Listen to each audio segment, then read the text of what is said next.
जय हिंद एस्पिरेंट्स, मेरा नाम हिमांशु सोम और मैं आपका स्वागत करता हूं डेल्टा डिफेंस एकेडमी के यूट्यूब चैनल पे। तो हम लोगों ने एक सीरीज़ चलाई हुई थी जिसका नाम हमने क्या रखा था, polity series by Himanshu sir, और उसका नाम रखा था हमने कुछ 0 to हीरो करके। तो उसमें आप लोगों को 3 क्लासेस मिली हैं अब तक, क्लास 03 करके आपके पास तक आ गई होगी। आज उसी को हम कंटिन्यू करते हुए आपका जो है चौथा लेक्चर वो शुरू करेंगे। और आपके टॉपिक का क्या नाम है? टॉपिक का नाम है यूनियन एंड इट्स टेरिटरीज। ठीक है बच्चे, चलिए तो शुरू करते हैं। इस तरह से शुरू करेंगे कि चीज़ें आपको क्लास के हिसाब से भी याद रहें कि भाई सर ने कौन सी क्लास में कौन से पार्ट्स बताए थे। ठीक है बच्चे, तो ओरिजिनली हमने क्या देखा था? ओरिजिनली हमने देखा था हमारे पास कितने पार्ट्स थे। जब हमने कॉन्स्टिट्यूशन हमारा बनाया था पूरा, तो उसमें हमारे पास कितने पार्ट्स थे? 22 पार्ट्स थे हमारे पास। ठीक है, आर्टिकल्स कितने थे? 395, और शेड्यूल्स कितने थे? 8 शेड्यूल्स थे और एक प्रीएम्बल था। तो मैं क्या करूँगा कि मैं कोशिश करूँगा कि ये जो पार्ट्स हैं 22 पार्ट्स हैं और ये 395 आर्टिकल्स हैं, ये आपको बिल्कुल सीक्वेंस में याद रहें। इसीलिए मैं आपको कोशिश करूँगा कि आपको मैं क्लासेस भी सीक्वेंस में दूं। ठीक है बच्चे, कि जैसे ये 22 पार्ट है तो आज हम बात करेंगे पहले पार्ट की। पहले पार्ट में आज हम बात करेंगे आर्टिकल 1 से लेके आर्टिकल 4 तक। That talks about what? That talks about union and it's territories. ठीक है बेटा, तो आर्टिकल 1 की बात करते हैं कि आर्टिकल 1 क्या है। आर्टिकल 1 कहता है India that is Bharat, India that is Bharat is union of states rather than federation. पिछले चैप्टर में मैंने आपको बताया था ना कि फेडरेशन का मतलब क्या होता है। फेडरेशन का मतलब होता है सेपरेशन ऑफ पावर, कि जो पावर है वो किसी एक पॉइंट पे एक्यूमुलेटेड नहीं है। पावर जो है that is divided between centre and states. ठीक है, और ये जो इंडिया दैट इज़ भारत है, इसकी जो बैक स्टोरी है वो ये है कि कॉन्स्टिट्यूएंट असेंबली में कुछ लोग बोल रहे थे कि जो देश का नाम होगा वो इंडिया होगा, और कुछ लोग बोल रहे थे कि जो देश का नाम होगा भारत होगा। तो कुछ कॉन्फ्लिक्ट ना हो, इसलिए ये स्टेटमेंट हमने आर्टिकल 1 में इस तरह लिख दिया था कि इंडिया दैट इज़ भारत। ठीक है, तो इसमें जब हम बोलते हैं स्टेट्स, तो इसमें स्टेट्स का मतलब सिर्फ ये नहीं है कि स्टेट्स का मतलब इसमें पूरा इंडिया है, और स्टेट्स इंक्लूड करते हैं आपको किसको? यूनियन टेरिटरीज को भी। ठीक है, कि जो इंडिया है that is union of states. ये बात आती है हमारी किसमें? आर्टिकल 1 में। आर्टिकल 2 क्या कहता है हमारा? आर्टिकल 2 कहता है parliament is empowered to establish new states. अगर हमको नए स्टेट्स बनाने हो तो वो किस आर्टिकल के थ्रू बनाएंगे? वो हम बनाएंगे आर्टिकल 2 के थ्रू। तो आर्टिकल 1 आपका हो गया क्या है? आर्टिकल 1 है इंडिया दैट इज़ भारत, और आर्टिकल 2 क्या है? आर्टिकल 2 है कि अगर हमको एस्टैब्लिशमेंट ऑफ न्यू स्टेट्स करना हो तो वो हम किस आर्टिकल के थ्रू करेंगे? वो करेंगे हम आर्टिकल 2 के तहत। ठीक है बच्चे, ओके, चलो आगे बढ़ते हैं। अब आता है आपका आर्टिकल 3। आर्टिकल 3 में देखते हैं क्या क्या हो रहा है। आर्टिकल 3 में है formation of new states of alteration of boundaries. Alteration का मतलब कि अगर, ऑल्ट्रेशन ऑफ एरियाज का मतलब कि अगर एरिया में कुछ घटाना है, कुछ बढ़ाना है, तो वो किस आर्टिकल के अंडर होगा? वो आर्टिकल 3 के अंडर होगा। और क्या है इसमें? अगर नाम चेंज करने हो, नेम्स ऑफ एग्जिस्टिंग स्टेट्स, तो इसमें आपको याद आ रहा होगा कि जो हमारे योगी जी हैं उनका फेवरेट काम है कि भाई इलाहाबाद आज से तेरा नाम प्रयागराज है। तो वो जो ये सब चीज़ें हो रही हैं, ये सब चीज़ें कौन से आर्टिकल के थ्रू हो रही हैं? ये सब चीज़ें हो रही हैं आपकी आर्टिकल 3 के अंडर। ठीक है, तो योगी जी जो नाम चेंज कर रहे हैं वो किस आर्टिकल के अंडर करते हैं? आर्टिकल 3 के अंडर करते हैं। इसमें हम और क्या क्या कर सकते हैं? रीएडजस्टमेंट ऑफ स्टेट बाउंड्रीज, वही ऑल्ट्रेशन के, आप अगर बाउंड्रीज को घटा सकते हो, बढ़ा सकते हो, वो सब इसमें आएगा। इसके लिए आपको 2 चीज़ें होनी चाहिए। 2 चीज़ें क्या होनी चाहिए? प्रायर रिकमेंडेशन चाहिए हमको, किसकी? प्रेसिडेंट की। ऐसा कोई भी बिल जिसमें नाम चेंज करना हो या तो बाउंड्रीज़ का रीएडजस्टमेंट करना हो, ऐसे किसी भी बिल के लिए हमको उस बिल को प्रायर रिकमेंडेशन चाहिए। किसकी चाहिए prior recommendation? Prior recommendation president की चाहिए, तब तो वो बिल इनिशिएट होगा। ठीक है बच्चे, उसके बाद स्टेट रिकमेंडेशन। जब ये बिल आ जाएगा उसके बाद जिस स्टेट का नाम चेंज करना है, यहाँ पे एक वर्ड आएगा कि रिकमेंडेशन किसकी? कंसर्न स्टेट की। कंसर्न का मतलब है कि मान लो अगर उत्तर प्रदेश का नाम चेंज करना है तो उत्तराखंड की राय थोड़ी ना लेंगे। अगर उत्तर प्रदेश का नाम चेंज करना है तो उत्तर प्रदेश की ही राय लेंगे, तो वो होता है आपका कंसर्न स्टेट। ठीक है, अब ये देखो इसमें क्या है, बहुत ही एक मज़ेदार बात। ये मज़ेदार बात इसमें ये है कि इन्होंने बोल तो दिया कि अगर आपको इसमें कुछ भी चेंज करना है, नाम चेंज करना है, बाउंड्रीज चेंज करनी है, तो आपको व्यूज़ लेने पड़ेंगे किसके, स्टेट के। लेकिन मान लो स्टेट्स ने अब कुछ व्यू दे दिए तो वो बाइंडिंग नहीं है, यानी सिर्फ सलाह लेंगे, सिर्फ सलाह लेंगे। मानना ना मानना पार्लियामेंट के ऊपर है कि वो माने चाहे ना माने, ठीक है। और उसके बाद कि not binding on state view, state ने जो व्यूज़ दिए हैं वो पार्लियामेंट पर बाइंडिंग नहीं है, कि अगर उन्होंने कुछ सलाह दी है तो पार्लियामेंट को माननी ही माननी पड़ेगी, ठीक है। इसको बोलते हैं क्या, कि not binding in nature. Article 4, article 3 हो गया आपका। अब बात करते हैं आर्टिकल 4 की। Article 2 and article 3 are not amendments, not amendments यानी अंडर आर्टिकल 368।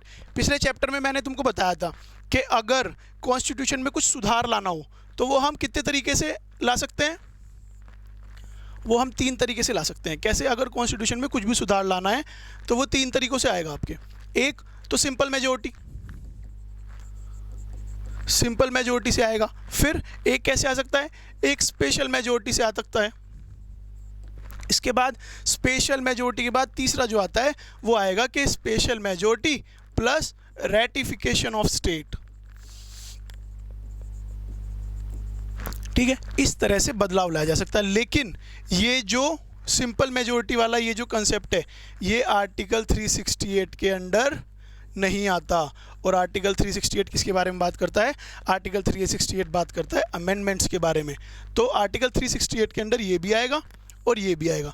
लेकिन ये जो सिंपल मेजोरिटी वाला कंसेप्ट है ये आर्टिकल 368 के अंडर नहीं आएगा, ठीक है बेटा। तो ये आर्टिकल आपके 4 तक हो गए। तो पता चला आपको, रिवाइज करो एक बार। आर्टिकल 1 क्या था, इंडिया दैट इज़ भारत। उसके बाद आर्टिकल 2 था, उसके बाद आर्टिकल 3 ये है, उसके बाद आर्टिकल 4 ये है, ठीक है। आगे चलते हैं।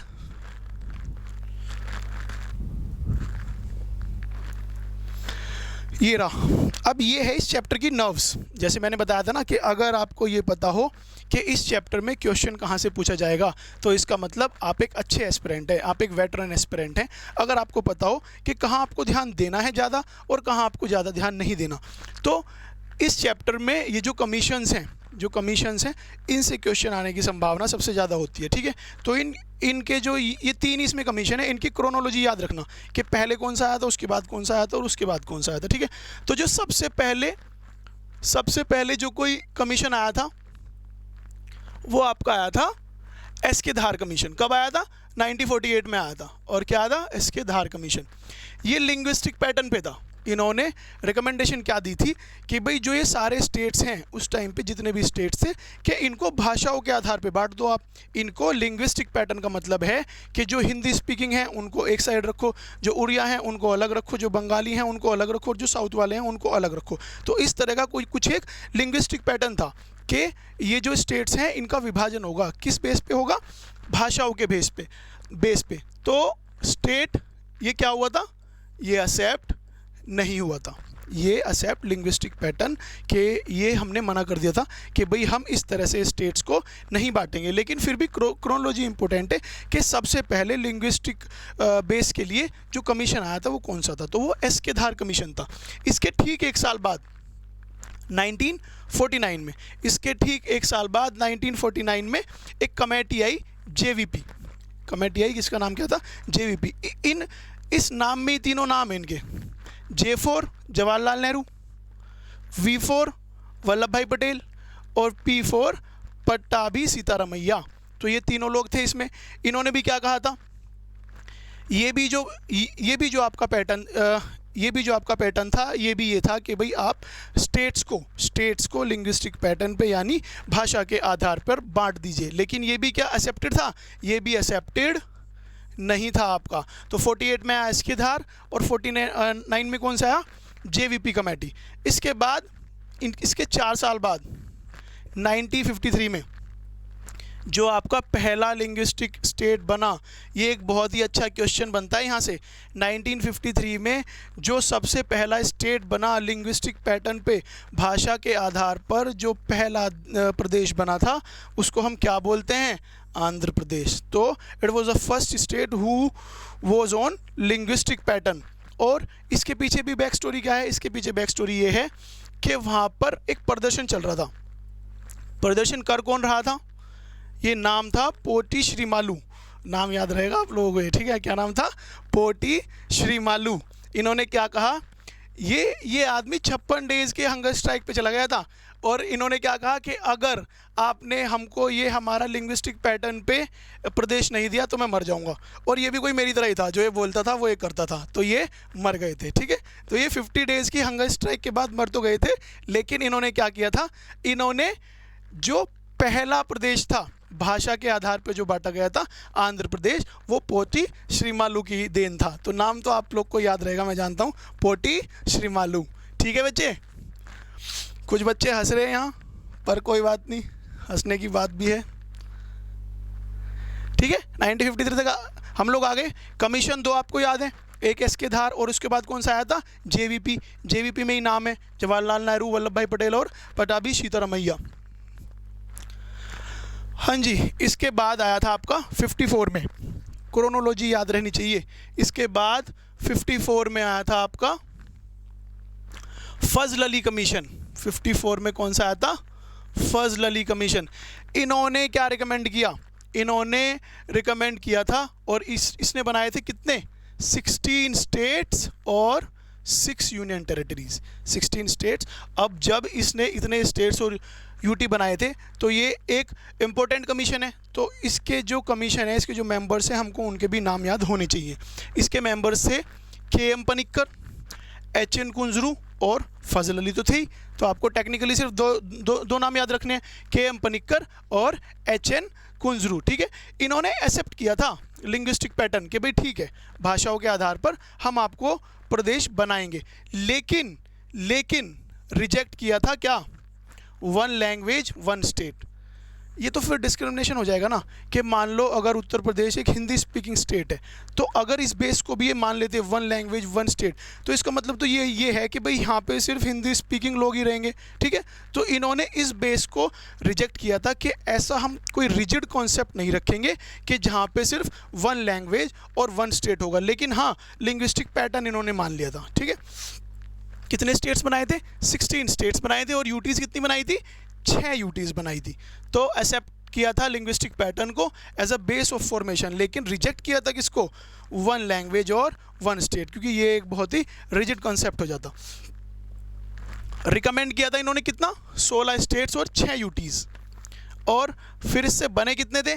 14 स्टेट्स और 6 यूटीज़। तो अगर इन दोनों में भी कुछ ज़्यादा याद रखना हो तो रिकमेंडेड कम याद रखना, जो बने थे उनको ज़्यादा याद रखना। कि रिकमेंड किए थे 16 स्टेट, लेकिन फिर बने कितने थे? 14 स्टेट्स बने थे और 6 यूटीज़ बने थे। बच्चे ये वाला एक बहुत इंपॉर्टेंट है, ईयर तो सिर्फ याद रखना ही, ईयर तो खासो मत भाई, ईयर याद रखना। ईयर कौन सा है? State reorganisation act 1956। ये आपको याद होना चाहिए कि स्टेट रीऑर्गेनाइजेशन एक्ट कौन से ईयर का था, इसकी सिर्फ क्रोनोलॉजी याद रखना, आपका काम हो जाएगा, ठीक है। ईयर कौन सा है? 1956 से। अब कुछ अमेंडमेंट एक्ट हैं, कुछ अमेंडमेंट एक्ट हैं जो इम्पोर्टेंट हैं और जिनसे यूटीज़ में और स्टेट में कुछ मेजर काम हुए थे।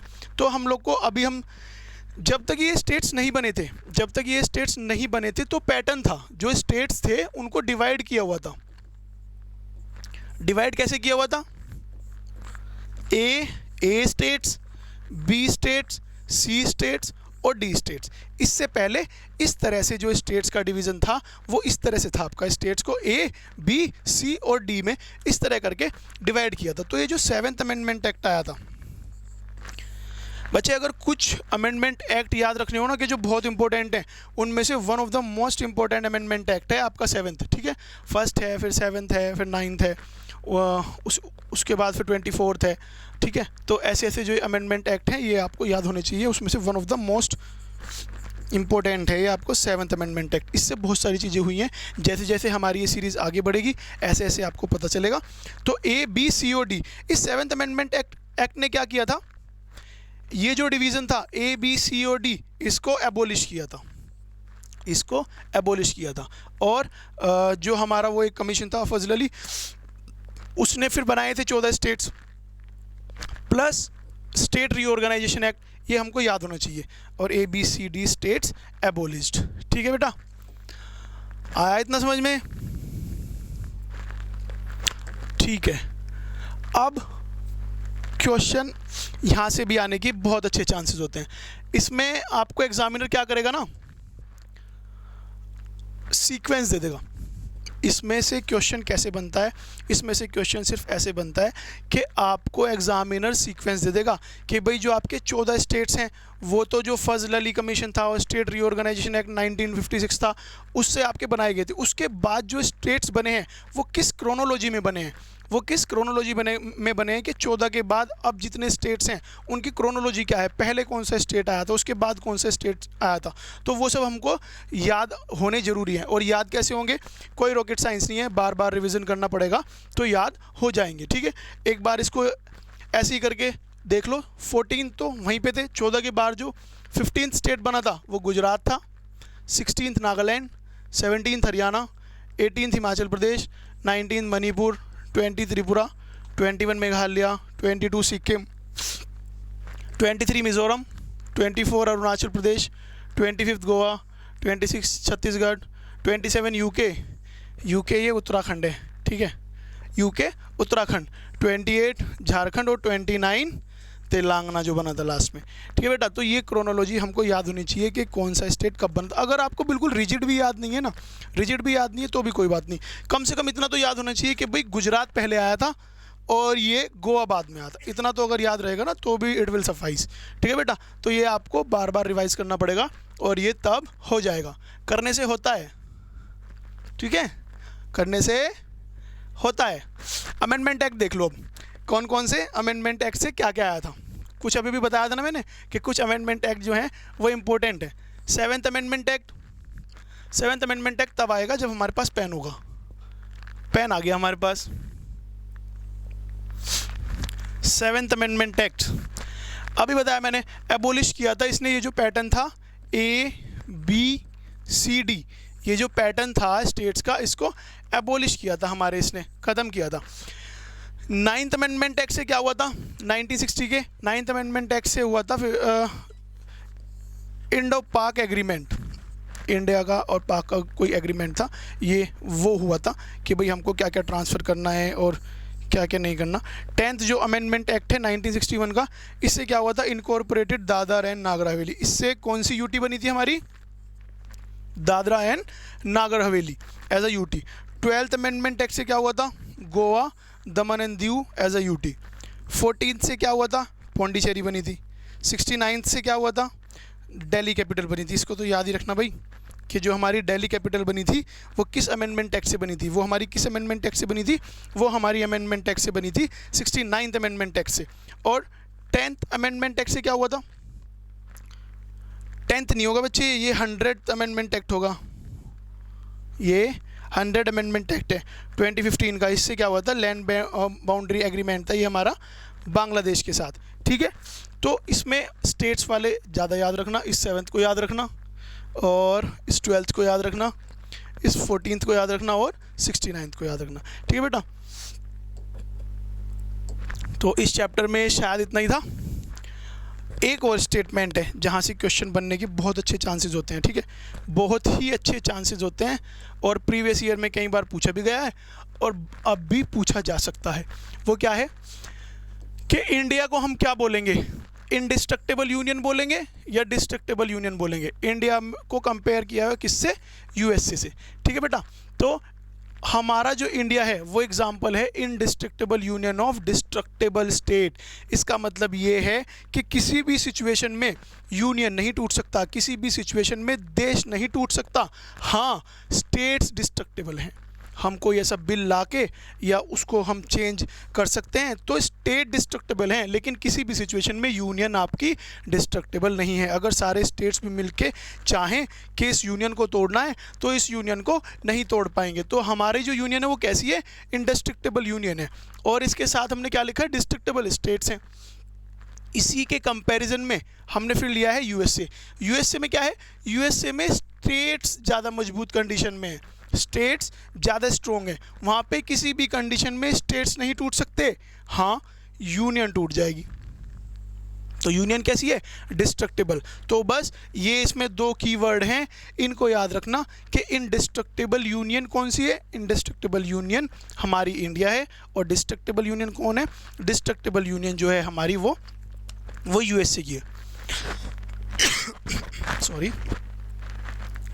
Preamble, not justiciable, fundamental rights justiciable, ये तो ठीक है, मतलब मैंने पिछले चैप्टर में आपको बताया था कि जस्टिशिएबल क्या होता है और नॉन जस्टिशिएबल क्या होता है। जस्टिशिएबल वो होता है कि अगर उनका कोई वायलेशन हो, उनका कोई हनन हो, तो you can approach to courts, ठीक। और नॉन जस्टिशिएबल में आप कोर्ट में आप नहीं पहुंच सकते, तो ये नॉन जस्टिशिएबल है। फंडामेंटल राइट का बेटा चैप्टर आने वाला है, उसमें आप लोगों को पता चलेगा कि fundamental rights in detail, in depth, और कुछ एक्सक्लूसिव चीज़ें पढ़ी कैसे जाती हैं विद एक्सेप्शन और विद जो आपके सुप्रीम कोर्ट जजमेंट्स हैं। तो आप इस सीरीज़ में बने रहिए।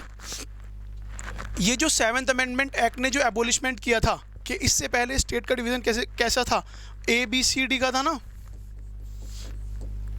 तो ये उसी के रेफरेंस में दिया हुआ है कि जो स्टेट्स A थे उनमें कौन बैठते थे, आपके गवर्नर्स, जो B थे उनमें कौन थे, आपके राज प्रमुख्स, और जो C और D थे उनमें कौन थे, आपके चीफ कमिश्नर्स, ठीक है बेटा। तो ये आपका चैप्टर था कौन सा, यूनियन एंड इट्स टेरिटरीज। इसमें इतना ही कुछ था, ठीक है, जितना भी आपको इसमें बताया गया that is more than enough. और अगर क्वेश्चन आना होगा यूटी से, अगर क्वेश्चन आना होगा, बहुत कम चांसेस हैं वैसे कि CDS में, NDA में यहाँ से क्वेश्चन आता है, लेकिन अगर इसमें क्वेश्चन आना होगा तो बेटा इससे बाहर नहीं आएगा, ठीक है, इतना काफ़ी आपके लिए। तो हमने आज जो हमारे पार्ट थे ना 22 पार्ट, उसकी हमने आज शुरुआत कर दी है, इसको कॉन्स्टिट्यूशन को पूरा पढ़ने की। और सीक्वेंस हमने आज रखा, आज देखा हमने पहला पार्ट, और आर्टिकल कहाँ से कहाँ तक देखे, 1 2 3 4। अगला चैप्टर जो होगा, अगला चैप्टर मोस्ट प्रोबेबली इसी सीरीज़ में चलता हुआ होगा, कि जो अगला चैप्टर आएगा वो फिर आर्टिकल हम कहाँ से स्टार्ट करेंगे, 5 से करेंगे। और पार्ट कौन सा पढ़ेंगे, पार्ट पढ़ेंगे हम दूसरा, उसमें देखते हैं क्या है, ठीक है बेटा। तो तब तक के लिए सीरीज़ से जुड़े रहिए, और बस ठीक है, धन्यवाद।